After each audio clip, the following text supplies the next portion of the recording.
Halo dan selamat datang di Ruang Belajar Akil. Di video kali ini kita akan belajar tentang penyandang disabilitas. Penyandang disabilitas adalah setiap orang yang mempunyai kelainan fisik dan atau mental yang dapat mengganggu atau merupakan rintangan dan hambatan baginya untuk menjalani hidup secara selayaknya. Terdapat beberapa kategori penyandang disabilitas, yaitu penyandang disabilitas fisik adalah orang-orang yang kehilangan seluruh atau sebagian dari fungsi tubuh dalam kegiatan motorik, yaitu kegiatan bergerak seperti berjalan, motorik halus, berbicara, dan lain-lain. Contoh penyandang disabilitas fisik adalah amputasi dan penderita cerebral palsy atau lumpuh otak. Apa yang sebaiknya dilakukan jika bertemu dengan penyandang disabilitas fisik? Hargai barang dan area pribadi mereka, seperti tak meletakkan barang kita di kursi rodanya, atau memindahkan dan memisahkan alat bantu tanpa sepengetahuan mereka. Saat bicara dengan pengguna kursi roda, usahakan posisi mata kita sejajar dengan mata mereka. Kemudian, ada penyandang disabilitas sensorik. Penyandang disabilitas sensorik adalah penyandang disabilitas yang kehilangan fungsi dari panca indera seperti melihat, mendengar, atau mencium bau. Contoh penyandang disabilitas sensorik adalah tunanetra dan kaum tuli. Apa yang sebaiknya dilakukan jika bertemu dengan penyandang disabilitas sensorik? Dengan penyandang sensorik netra, jika orang tersebut butuh bantuan, tanyakan apakah mereka butuh bantuan atau dampingan. Jika ingin didampingi, tanyakan dulu ingin didampingi seperti apa. Beritahukan orang tersebut jika ingin meninggalkan mereka. Saat menuntun, biarkan mereka yang memegang pendamping, bukan sebaliknya. Terakhir, jangan memindahkan barang-barang mereka tanpa sepengetahuan mereka. Sementara dengan kaum tuli, pastikan mereka sudah melihat kita sebelum berkomunikasi. Pastikan situasi di belakang kita tidak ramai saat sedang berbicara dengan mereka. Pilihlah tempat yang terang. Usahakan berhadap-hadapan saat berbicara. Posisikan tubuh dan wajah terlihat jelas oleh mereka. Tangan jangan menutupi wajah kita. Berbicara dengan perlahan dan gunakan kata-kata yang sederhana. Jika berkomunikasi melalui tulisan, pastikan tulisan terlihat jelas dan tidak terlalu panjang. Dan terakhir, selalu pastikan apakah mereka sudah mengerti atau belum. Selanjutnya adalah penyandang disabilitas intelektual, yaitu kondisi yang membatasi kecerdasan dan mengganggu kemampuan adaptif seseorang, yaitu kemampuan yang diperlukan untuk hidup mandiri atau berkomunikasi. Seseorang dapat dikatakan menyandang disabilitas intelektual jika skor IQ-nya berada di bawah 70. Contoh penyandang disabilitas intelektual adalah tunagrahita dan penderita sindrom Down. Apa yang sebaiknya dilakukan jika bertemu dengan penyandang disabilitas intelektual? Bicara dengan ramah dan tujukan langsung dengan orang yang ingin diajak bicara, bukan kepada pendampingnya.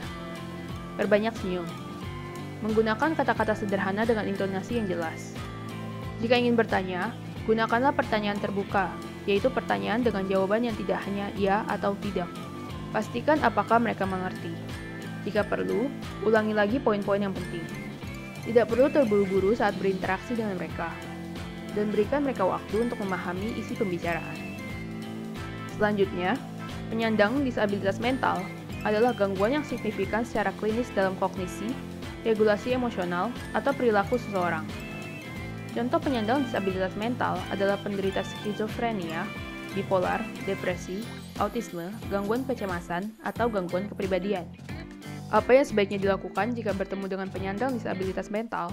Tanyakan hal yang perlu kita ketahui sebagai pendamping atau penyelenggara acara, seperti waktu istirahat, minum obat, dan lainnya. Bicara langsung dengan orang yang ingin diajak bicara, bukan melalui pendamping. Gunakanlah kata-kata yang sederhana, dan berbicara dengan jelas dan perlahan. Terakhir, adalah penyandang disabilitas ganda atau multi, yaitu penyandang disabilitas yang memiliki 2 atau lebih ragam disabilitas. Beberapa contoh disabilitas ganda adalah disabilitas netra tuli, disabilitas cerebral palsy dan intelektual, ataupun kondisi gabungan lainnya. Selain itu, disabilitas juga dapat dibagi menjadi disabilitas terlihat dan tidak terlihat. Disabilitas terlihat adalah disabilitas yang dapat dengan mudah dikenali oleh orang lain. Contoh disabilitas terlihat adalah orang-orang dengan alat bantu, amputasi, dan orang-orang dengan disfigurasi tubuh. Apa yang sebaiknya dilakukan jika bertemu dengan penyandang disabilitas terlihat? Fokus pada orang, bukan disabilitas yang dia miliki. Bertemu dengan penyandang disabilitas mungkin merupakan pengalaman baru bagi kebanyakan orang. Namun bagi penyandang disabilitas tersebut, hal ini merupakan kehidupan sehari-harinya. Tidak semua orang suka diperhatikan untuk hal yang sama setiap hari. Berinteraksilah sesuai dengan keadaan kalian.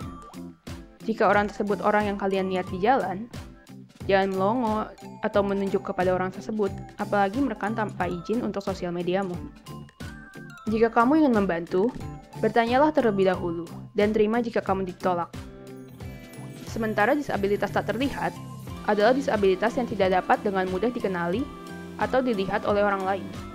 Menurut data Organisasi Kesehatan Dunia, WHO, hanya 6% dari 1 miliar difabel di dunia ini memiliki disabilitas yang dapat dikenali secara umum. Hal ini berarti ada jauh lebih banyak penyandang disabilitas tak terlihat daripada yang terlihat.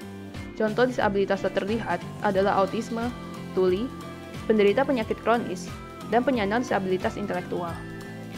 Apa yang sebaiknya dilakukan jika bertemu dengan penyandang disabilitas tak terlihat? Ingat bahwa siapa saja yang kalian lihat saat ini bisa jadi merupakan penyandang disabilitas tak terlihat. Banyak penyandang disabilitas tak terlihat mendapat stigma buruk atau dituduh berpura-pura saat menggunakan hak yang dibutuhkannya, seperti saat menggunakan tempat parkir kendaraan untuk penyandang disabilitas. Ingat bahwa disabilitas bisa jadi dinamis. Hal ini berarti kondisi disabilitasnya dapat berubah tergantung waktu dan tempat. Contohnya, orang yang memiliki gangguan sendi bisa berjalan untuk beberapa saat, namun juga membutuhkan kursi roda di saat yang lain. Jika seseorang memberitahu kalian mengenai disabilitas tak terlihatnya, dengarkan dan pastikan dengan orang tersebut sebelum memberitahu orang lain. Karena banyaknya stigma buruk mengenai penyandang disabilitas tertentu, banyak penyandang disabilitas harus berhati-hati memilih kepada siapa dia memberitahu tentang disabilitasnya.